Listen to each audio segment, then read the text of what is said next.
रुद्र संहिता द्वितीय सती खंड 35वां अध्याय। देवताओं का पलायन। इंद्र आदि के पूछने पर बृहस्पति का रुद्रदेव की अजयता बताना। वीरभद्र का देवताओं को युद्ध के लिए ललकारना। श्री विष्णु और वीरभद्र की बातचीत तथा विष्णु आदि का अपने लोक में जाना। दक्ष और यज्ञ का विनाश करके वीरभद्र का कैलाश को लौट जाना। ब्रह्मा जी कहते हैं, नारद, उस समय देवताओं के साथ शिवगणों का घोर युद्ध आरंभ हो गया।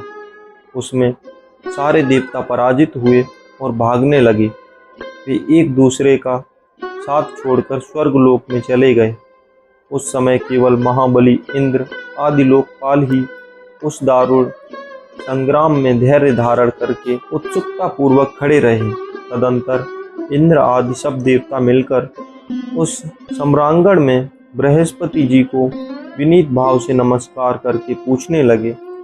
लोकपाल बोले, गुरुदेव बृहस्पति तात महाप्राज्ञ दयानिधि, शीघ्र बताइए, हम जानना चाहते हैं कि हमारी विजय कैसे होगी।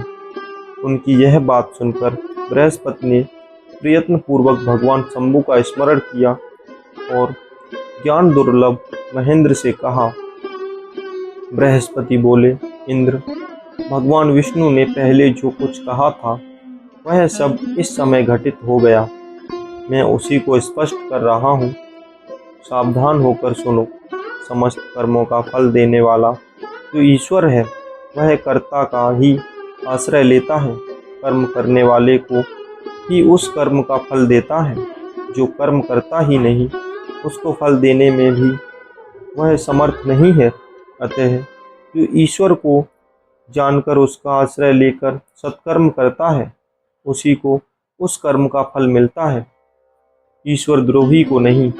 न मंत्र, न औषधियाँ, न समस्त अविचारिक कर्म, न लौकिक पुरुष, न कर्म, न वेद, न पूर्व और उत्तरमी मासा तथा न नाना वेदों से युक्त अन्यान्य शास्त्र ही ईश्वर को जानने में समर्थ होते हैं। ऐसा प्राचीन विद्वानों का कथन है। अनन्य शरण भक्तों को छोड़कर दूसरे लोग संपूर्ण वेदों का 10,000 बार स्वाध्याय करके भी महेश्वर को भली भांत नहीं जान सकते। यह महाश्रुति का कथन है। अवश्य भगवान शिव के अनुग्रह से ही सर्वथा शांत, निर्विकार एवं उत्तम दृष्टि से सदा शिव के तत्वों का साक्षात्कार ज्ञान हो सकता है। सुरेश्वर, कार्य क्या कर्तव्य है और क्या अकर्तव्य, इसका विवेचन करना अभीष्ट होने पर मैं जो इसमें सिद्धि का उत्तम अंश है उसका प्रतिपादन करूँगा।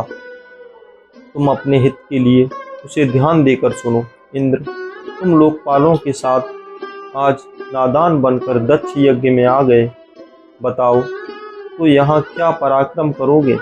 भगवान रुद्र जिनके सहायक हैं, ऐसे में ये परम क्रोधी रुद्रगण इस यज्ञ में विघ्न डालने के लिए आए हैं और अपना काम पूरा करेंगे, इसमें संशय नहीं है।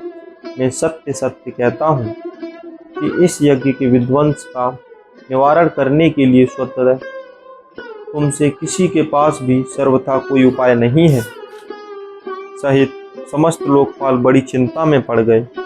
तब महावीर रुद्रगणों से घिरे हुए वीरभद्र ने मन ही मन भगवान शंकर का स्मरण करके इंद्र आदि लोकपालों को डांटा और इसके पश्चात रुद्रगणों के नायक वीरभद्र ने रोष से भरकर तुरंत ही संपूर्ण देवताओं को तीखे बाणों से घायल कर दिया। उन बाणों की चोट खाकर इंद्र आदि समस्त सुरेश्वर भागते हुए 10 दिशाओं में चले गए। जब लोकपाल चले गए और देवता भाग खड़े हुए तब वीरभद्र अपने गणों के साथ यज्ञशाला के समीप गए। उस समय वहाँ विद्वान समस्त ऋषि अत्यंत भयभीत हो परमेश्वर श्री हरि से रक्षा की प्रार्थना करने के लिए सहायता सहसा नतमस्तक हो शीघ्र बोले, देवादिदेव रमानाथ सर्वेश्वर महाप्रभु, आप दक्ष के यज्ञ की रक्षा कीजिए। आप ही यज्ञ हैं, इसमें संशय नहीं है। यज्ञ आपका कर्म है, रूप और अंग है। आप दक्ष के रक्षक हैं, अतः दक्ष यज्ञ की रक्षा कीजिए। आपके सिवा दूसरा कोई इसका रक्षक नहीं है। ब्रह्मा जी कहते हैं, नारद, ऋषियों का यह वचन सुनकर मेरे सहित भगवान विष्णु वीरभद्र के साथ युद्ध करने की इच्छा से चले। श्रीहरि को युद्ध के लिए उद्यत देख शत्रुमर्दन वीरभद्र, जो वीर प्रमथ गणों से घिरे हुए थे, कड़े शब्दों में भगवान विष्णु को डांटने लगे। ब्रह्मा जी कहते हैं, नारद, वीरभद्र की यह बात सुनकर बुद्धिमान देवेश्वर विष्णु वहां प्रसन्नतापूर्वक हंसते हुए बोले। श्री विष्णु ने कहा, वीरभद्र, आज तुम्हारे सामने मैं जो कुछ कहता हूँ उसे सुनो। मैं भगवान शंकर का सेवक हूँ। तुम मुझे रुद्रदेव से विमुख न कहो। दक्ष ज्ञानी है, कर्मकांड में ही इसकी निष्ठा है। इसने मूर्तावश पहले मुझसे बारंबार अपने यज्ञ में चलने के लिए प्रार्थना की थी। मैं भक्त के अधीन ठहरा, इसलिए चला आया। भगवान महेश्वर भी भक्त के अधीन रहते हैं। दक्ष मेरा भक्त है, इसलिए मुझे आना पड़ा। रुद्र के क्रोध से उत्पन्न हुए वीर, तुम रुद्र तेज स्वरूप हो, उत्तम प्रताप के आश्रय हो। मेरी प्रतिज्ञा सुनो। मैं तुम्हें आगे बढ़ने से रोकता हूँ और तुम मुझे रोको। परिणाम वही होगा जो होने वाला होगा। मैं पराक्रम करूँगा। ब्रह्मा जी कहते हैं, नारद, भगवान विष्णु के ऐसे कहने पर महाबाहु वीरभद्र हंसकर बोला, आप मेरे प्रभु के प्रिय भक्त हैं। यह जानकर मुझे बड़ी प्रसन्नता हुई। इतना कहकर गणनायक वीरभद्र हंस पड़ा और विनय से नतमस्तक हो बड़ी प्रसन्नता के साथ श्री विष्णु देव से कहने लगा। वीरभद्र ने कहा, महाप्रभु, मैंने आपके भाव की परीक्षा के लिए कड़ी बातें कही थी। इस समय यथार्थ बात कहता हूँ, सावधान होकर सुनो। हरि जैसे शिव हैं वैसे आप हैं, जैसे आप हैं वैसे शिव हैं, ऐसा वेद कहते हैं। और वेदों का यह कथन शिव की आज्ञा के अनुसार ही है। रमानाथ, भगवान शिव की आज्ञा से हम सब लोग उनके सेवक ही हैं। यथापि मैंने जो बात कही है वह इस वाद विवाद के अवसर के अनुरूप ही है। आप मेरी हर बात को आपके प्रति आदर के भाव से ही कही गई समझिए। ब्रह्मा जी कहते हैं, वीरभद्र का यह वचन सुनकर भगवान श्री हरि हंस पड़े और उसके लिए हितकर वचन बोले। श्री विष्णु ने कहा, महावीर, तुम मेरे साथ निशंक होकर युद्ध करो। तुम्हारे अस्त्रों से शरीर के भर जाने पर ही मैं अपने आश्रम को जाऊंगा। ब्रह्मा जी कहते हैं, ऐसा कहकर भगवान विष्णु चुप हो गए और युद्ध के लिए कमर कसकर डट गए। महाबली वीरभद्र भी अपने गणों के साथ युद्ध के लिए तैयार हो गए। नारद, तदंतर भगवान विष्णु और वीरभद्र में घोर युद्ध हुआ। अंत में वीरभद्र ने भगवान विष्णु के चक्र को स्तंभित कर दिया तथा सारगढ़ धनुष के 3 टुकड़े कर डाले। तब मेरे द्वारा एवं सरस्वती द्वारा बोधित हुए श्री विष्णु ने उस महान गणनायक वीरभद्र को असह्य तेज से संपन्न जानकर वहां से अंतर्ध्यान होने का विचार किया। दूसरे देवता भी यह जान गए कि सती के प्रति जो अन्याय हुआ है उसी का यह सब भावी परिणाम है। दूसरों के लिए इस संकट का सामना करना अत्यंत कठिन है। यह जानकर वे सब देवता अपने सेवकों के साथ स्वतंत्र सर्वेश्वर शिव का स्मरण करके अपने अपने लोक को चले गए। मैं भी पुत्र के दुख से पीड़ित हो सत्यलोक में चला आया और अत्यंत दुख से आतुर हो सोचने लगा कि अब मुझे क्या करना चाहिए। मेरे तथा श्री विष्णु के चले जाने पर मुनियों सहित समस्त यज्ञ के आधार रहने वाले देवता शिवगणों द्वारा पराजित हो भाग गए। उस उपद्रव को देखकर और उस महामख का विध्वंस निकट जानकर वह यज्ञ भी अत्यंत भयभीत हो मृग का रूप धारण करके वहां से भागा।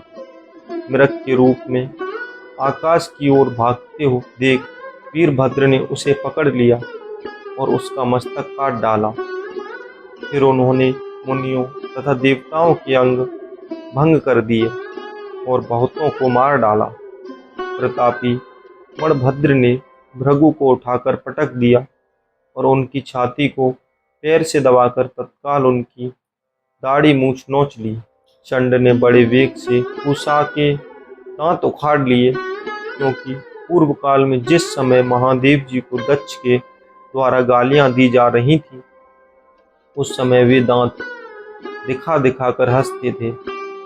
नंदी ने भग को रोषपूर्वक पृथ्वी पर दे मारा और उनकी दोनों आंखें निकाल ली, क्योंकि जब दक्ष शिव जी को शाप दे रहे थे उस समय वे आंखों के संकेत से अपना अनुमोदन सूचित कर रहे थे। वहां रुद्रगढ़ नायकों ने स्वधा स्वाहा और दक्षिणा देवियों की बड़ी विडंबना दुर्दशा की। वहां जो मंत्र तंत्र तथा दूसरे लोग थे उनका भी बहुत तिरस्कार किया। ब्रह्मपुत्र दक्ष भय के मारे अंतर्वेदी के भीतर छिप गए। वीरभद्र उनका पता लगाकर उन्हें बलपूर्वक पकड़ लाए। फिर उनके दोनों गाल पकड़कर उन्होंने उनके मस्तक पर तलवार से आघात किया, परंतु योग के प्रभाव से दक्ष का सिर अभेद हो गया था, इसलिए कट नहीं सका।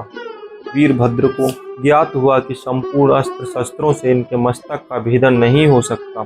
तब उन्होंने दक्ष की छाती पर पैर रखकर दबाया और दोनों हाथों से गर्दन मरोड़कर तोड़ डाली।